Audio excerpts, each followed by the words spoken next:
जय माता की मित्रों, मैं धनेश्वर मेहता।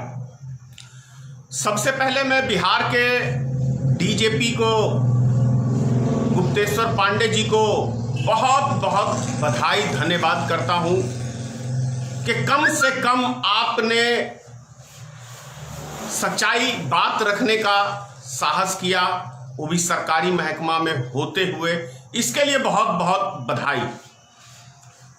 जिस तरीके से उत्तर प्रदेश में जंगल राज स्थापित हो गया है, यह बहुत ही निंदनीय है।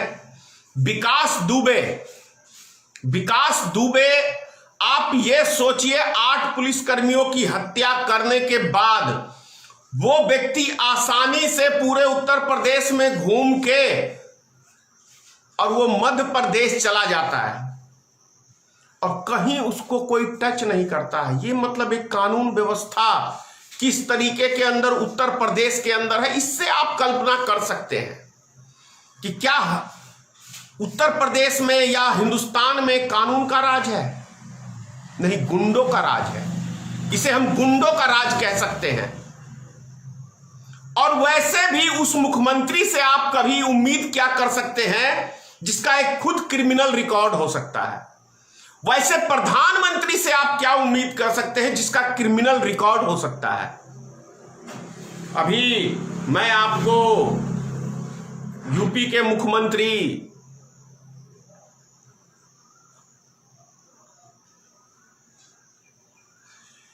किन किन धाराओं पे इन पे केस चल रहा था उत्तर प्रदेश में, लेकिन ऐसे व्यक्ति को मुख्यमंत्री बना दिया गया।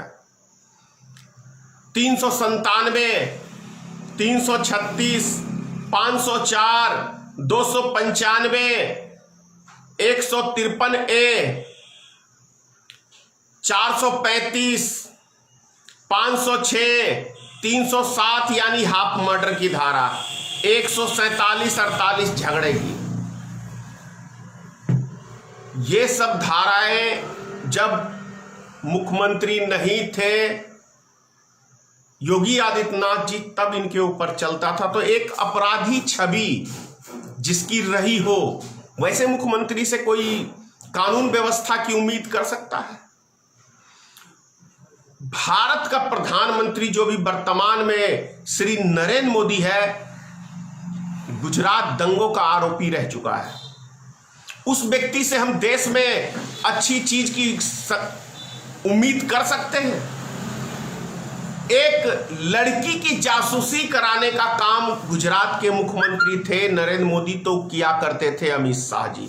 तो वैसे व्यक्ति के शासन काल में हम क्या अच्छी कानून व्यवस्था की उम्मीद कर सकते हैं?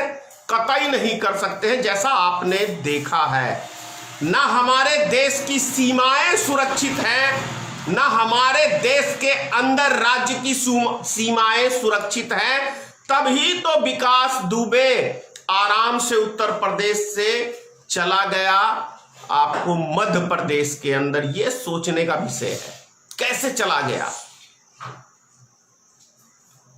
कफील खान डॉक्टर जो हैं, काफिल,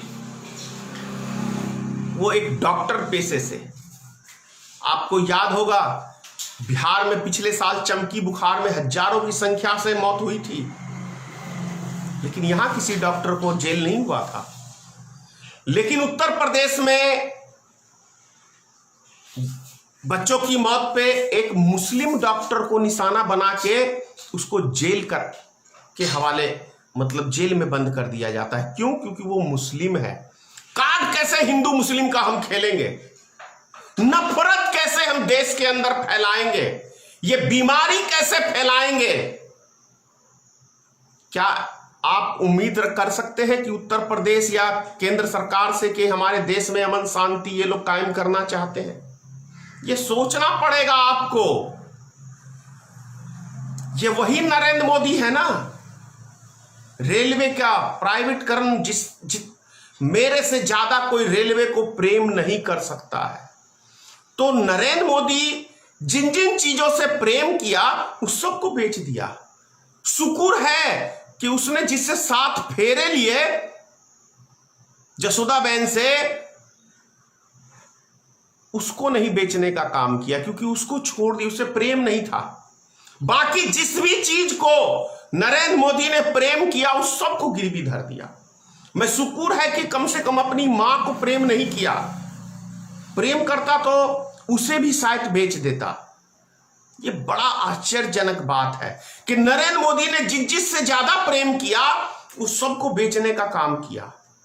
ये मेरा बयान नहीं है, ये नरेंद्र मोदी का बयान है। आप नरेंद्र मोदी का भाषण देख लीजिए कि जिसको भी उसने कहा कि मैं इससे बहुत प्रेम करता हूं, ये भारत मेरी जान है, भारत मेरी आन है, शान है, भारत को भी बेचने का काम किया है। सोचना है, समझना है आपको। नहीं समझिएगा, 2 बार गलती कर चुके हैं देश की जनता। अगर अब भी आप नहीं संभले तो भारत की धरती तो चीन के हाथों बेचा ही है, एक एक हिस्से को बेच देगा, क्योंकि अब बेचने के लिए कुछ रहा नहीं देश के अंदर, बस धरती माता बची हुई है, इसे भी बेच देगा नरेंद्र मोदी कुछ दिनों बाद। जय हिंद, जय भारतीय मित्र पार्टी।